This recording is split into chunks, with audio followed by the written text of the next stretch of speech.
Ребят, всем привет! Вот и начался сезон по уходу за газонами. Выросла трава, появились одуванчики. В моем гараже появилась вот такая газонокосилочка. Называется она прораб. Будем ее собирать и подготавливать к работе. Ну а прежде чем начнем, напомню, подписаться на мой канал, ставить лайк, писать комментарий, делиться в комментариях. Ну что, погнали, ребят! Так, вот такая, значит, газонокосилочка. Впервые, как говорится, я сталкиваюсь с помощничком с таким. Никогда, конечно, у меня не было их. Был триммер. На канале, кстати, есть первые мои ролики. Можете посмотреть. Подсказка будет здесь. И решил все-таки я приобрести газонокосилку. Обращал внимание, что многие пользуются газонокосилками, если ровно, как говорится, садовый газон. Ну, а триммером так, где нельзя подъехать ей, труднодоступные места, как говорится, можно триммером. В принципе, я впервые это тоже вижу. Вот я забрал ее с магазина. Так, ну, короче, 18 990 стоит такая косилочка. Магазины я обошел несколько, зашел в Штиль. Там она, правда, с коробом с таким, то есть траву собирать. Но мне траву собирать, я думаю, незачем. Думаю, просто вот измельчитель вот этот здесь будет улетать. Она сюда, мелкая трава. И она сразу высыхает, и ее и нет. Штиль, естественно, дороже. 27, что ли. Ну, что-то типа около 30. То есть не самоходный. Как и это. Прежде чем собирать, надо почитать, конечно, инструкцию, книжку. Потому что я, честно говоря, впервые. Как что тут делать, я не знаю. Как что собирать, я не знаю. Она, кстати, помещается в багажник легко.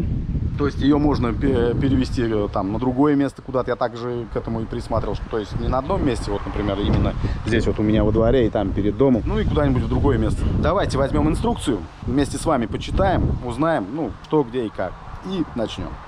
Вот основные параметры. Тип двигателя четырехтактный, воздушно охлаждаемый. Тип топлива 92. Смазочное масло. Класс САЕ 10В30. Рабочий объем 139 в кубе. Максимальная мощность 5 лошадей. Объем бака литр. Объем масла 0,5. Удаление травы, боковой выброс. Количество уровней скашивания 5. Высота скашивания 22-27. Ширина захвата 510. Диаметр колес 8 на 8. Зажигание электронное бесконтактное. Зазор свечи зажигания. Звуковая мощность 96. И масса нетто 24 кг. 25, грубо говоря. Вот, в принципе, такие вот основные параметры. Масло мы знаем какое сейчас нужно. Бензин мы уже знаем какое. Сейчас пойдем, будем ставить ручку и выбрасыватель травы. А дальше продолжим. Вот как была она с магазина. Вот мне ее положили в багажник в машину. Вот начинаем эту ручечку. А подходит она сюда вот. Или не сюда, шире. Посмотрим мы другую. Это что у нас? Значит, ставится... Так. Вкручиваем барашек. Блин, а что ж так широко-то? Я что-то не пойму. Да? Или как? Или она должна так стягиваться? Ребят, обратите внимание. Вот видите? Потай. И здесь вот квадратно. С этой стороны ставится барашек. Так, один и второй. Так, ну а это ручка, я понимаю, пойдет сюда. Тоже так же мы сейчас откручиваем здесь барашек. Блин, какие болты длинные. И здесь перетаскиваем болтик отсюда. Чуть-чуть по дехе неудобняк, конечно, одному, но справиться можно. Ручка готова. Вот, это у нас будет траву выбрасывать. Так, я думаю, здесь у нас получается эти загибы. Вот, видите, раз, два. То есть поднимаем. Видите? То есть получается вот эти вот язычки в пазы попадают. И все. Так, когда надо, транспортировка, я так понимаю, перевести куда-нибудь. То есть открывайте, забираешь и все. Здесь у нас что мы видим? Масло. По-английски не знаю, что здесь написано. Ну, меня, правда, в магазине предупредили, что масла в ней нет. Чуть-чуть, вон, видите, есть, слегка, но здесь ничего нет. Все-таки я подумал, прежде чем мы зальем сейчас с вами масло, давайте все-таки проверим, все ли тут затянуто нормально. И вот смотрите, что я увидел еще. Смотрите, какой вот завод-изготовитель, отдел контроль качества, нифига не смотрит. Смотрите, сварщик, как сделали. Оставили проволоку.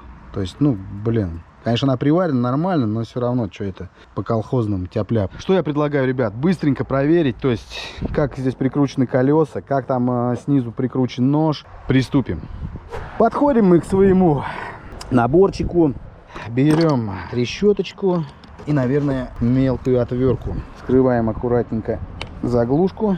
Здесь, скорее всего, на 13. И пробуем, протягиваем. Все хорошо, все протянуто. Закрываем обратно и переходим дальше. Ну что, давайте перевернем, посмотрим, что у нас здесь. Так, а здесь мы видим нож. Пробуем, тоже протягиваем. Это у нас будет ручка. Так, чуть-чуть есть, ребят, расслабленность. Мотор протянут хорошо. Так, здесь на 14 сам нож. Так, а у меня головка такая на 14, только под большую трещотку. Может быть, конечно, там резьба другая. Ну ладно, закручено вроде нормально здесь все. Так, что мы тут видим-то? А мы видим, что здесь все хорошо, все прекрасно. Вот эти еще гаечки нужно попробовать протянуть, ребят. Вот мелкие, видите? Сейчас я что смогу, я быстренько пробегусь, куда подлезть, зарядить, так, попробовать. Я как бы и сам это решил. Ну и плюс я еще прочитал в инструкции по эксплуатации, что все-таки нужно проверить. Вот давайте подойдем с вами, почитаем. Произведено по заказу ООО «Прораб Россия». Предупредительные знаки и шум 98 дБ. Да, к чему я это все говорю? Ну, к тому, что видели, да, как здесь было приварено, ну, то есть производство России. И все-таки, я думаю, нужно протянуть. Короче говоря, я быстренько сейчас пробегусь, протянусь и все, будем заливать с вами масло. Все, здесь все затянуто, здесь протянуто. Знаете, вот у меня какой вопрос возник. Блин, а нож, вот нож, да? Я бы не сказал, что он прям пипец как острый там, например. Вот здесь вот как-то, ну, еще и ладно, есть вот что-то. Острие. А здесь вот, ну, блин, тупо. Вот, и здесь также. То есть, я так понимаю, он вращается в эту сторону. Может быть, конечно, он сам точится, как все говорят, что он сам затачивающийся или как. Но, опять же, если смотреть в книгу и прочитать в книге, написано, что самим не стоит, типа, снимать, точить его, а нужно обратиться в сервис. Ну, это, конечно, после там определенной работы, после каких-то часов. Естественно, я с вами буду делиться, что я с ней буду делать, как она будет работать, что на ней, не дай бог, сломается. Все это я вам, ребят, покажу. Масло будем заливать, то есть вот цена его, то есть вот показано мотоблок, газонокосилка и генератор. Все как написано в книжке. Вот моторное масло для четырехтактных малолитражных двигателей. То есть вот здесь, я не знаю, вам видно, не видно.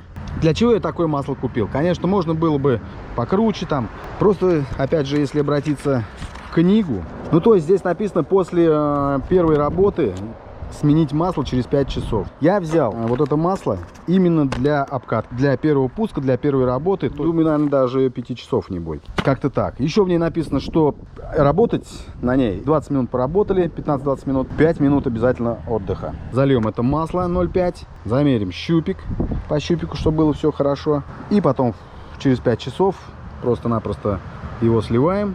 И уже я куплю более-менее нормальное. Заливать вот, конечно, здесь не особо хорошо. То есть лейки у меня такой кривой нет. Вот нашел я такую фиговину. Ребят, нет, все-таки вот я как придумал. Двойной. Потому что я начал подливать и чуть не пролил. Таким макаром сейчас и зальем. Одна в одну. Так, ребят, ну что, залил я масло. Вот смотрите. То есть 0,5.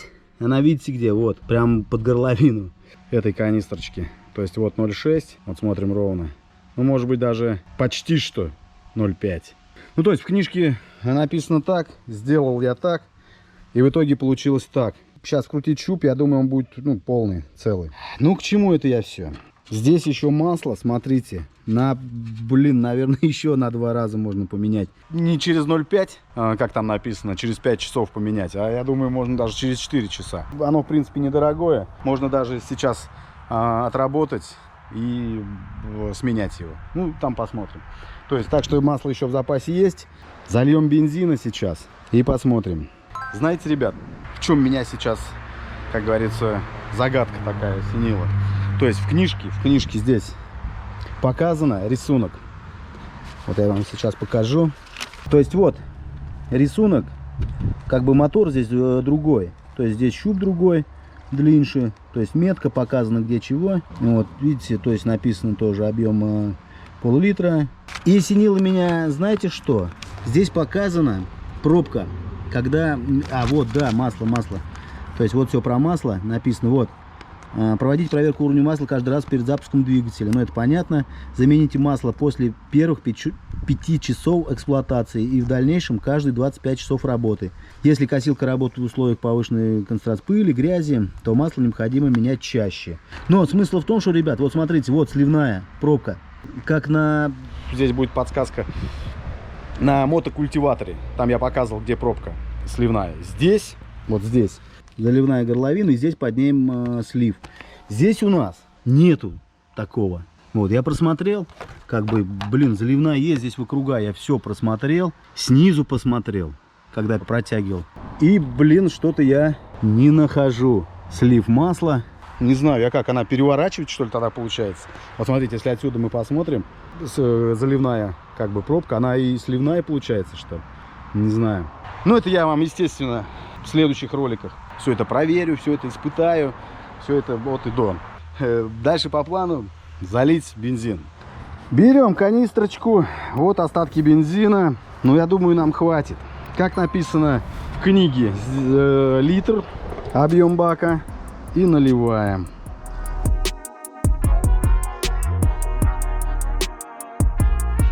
Здесь никаких меток нет, ничего такого нет. Так, все, мы заправили, ребят.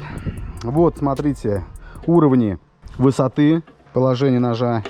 Видите, раз, чик опустилась. Видите, какой просвет? Вот, но это слишком, наверное. И вот поднимаете. То есть, раз, делаете. Оп. Ну, я думаю, наверное, самый определенный, наверное, я думаю, вот такой. То есть, как раз как у триммера высота головки. Можно даже еще на дну поднять. Вот так. Но это высоко уже будет, да? Смотрите, 2 пальца. Ну, попробуем сначала так, потом будет видно, если что, опустим на среднее положение. Давайте посмотрим с вами, ребят, фильтр воздушный, что там. Так, нажимаем здесь вот на 2 такие штуки. Так. И видим мы двойной фильтр. То есть один и второй. То есть эта губка просто, я так понимаю, в мотокультиваторе также просто стирается с мыльной водой, сушится, вставляется. Вторая такая же система и, наверное, слегка мажется маслом. Все просто и понятно. И это радует.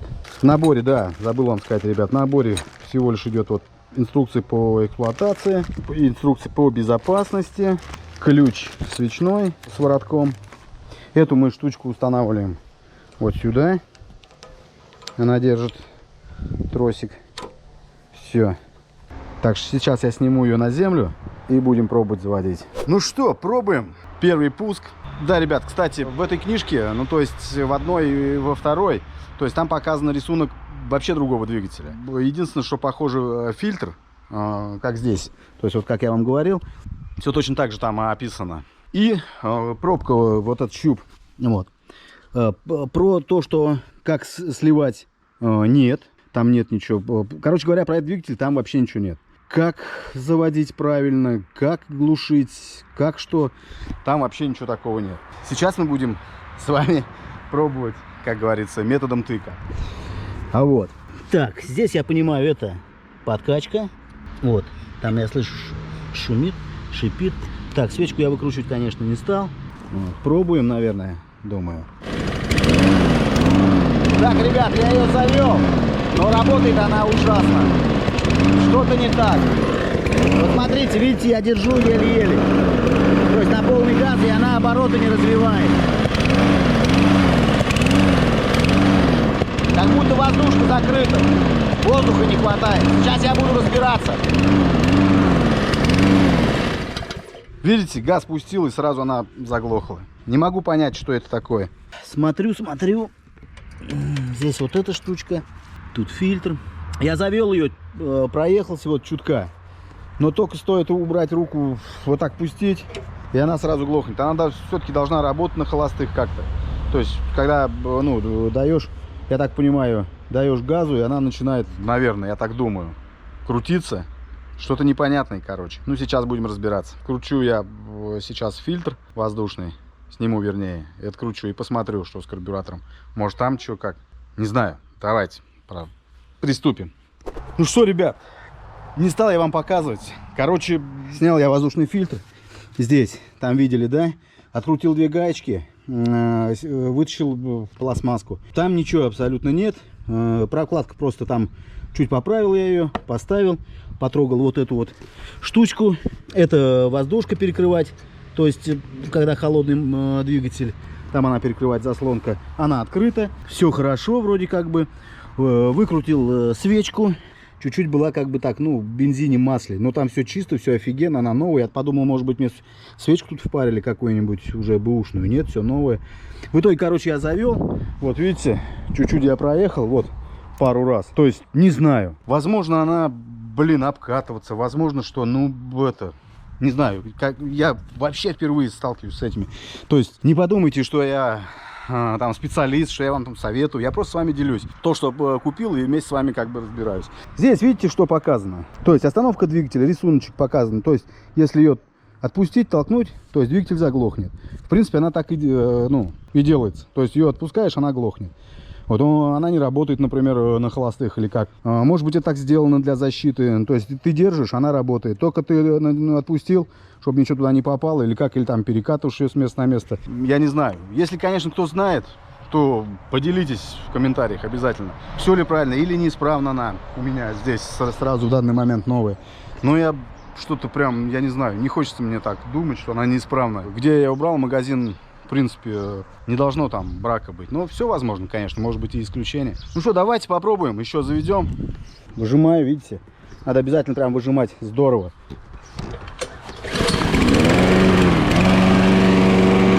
Вот я ее держу, видите? И все нормально, поехали.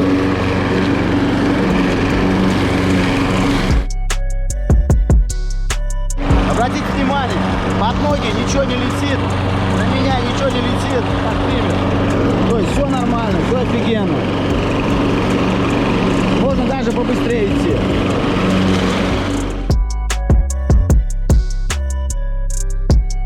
Иду я со средним шагом, то есть как бы и не медленно, и не быстро, нормально. Конечно, во много раз быстрее, чем пример.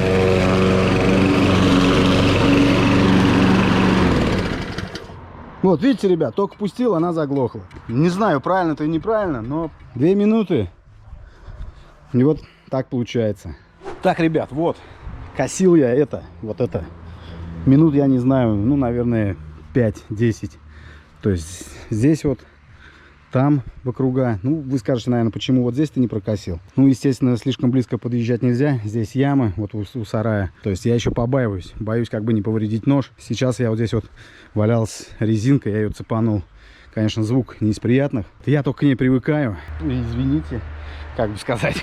Так, но, по крайней мере, мне, честно говоря, очень понравился. Вот смотрите, видите, я весь чистый, нормальный. Вот, хотя я привез сапоги, там все дела. Дождичек вот начал кропить. Пока вроде все получается. Походу она может быть так и должна. Может быть, конечно, я не утверждаю. Но вроде она начала работать. Разработалась вроде как. Через левое плечо вроде нормально. Лезть я туда пока не хочу. В карбюратор там пробовать настраивать. Вот. Я все-таки еще поработаю и посмотрю, что будет дальше.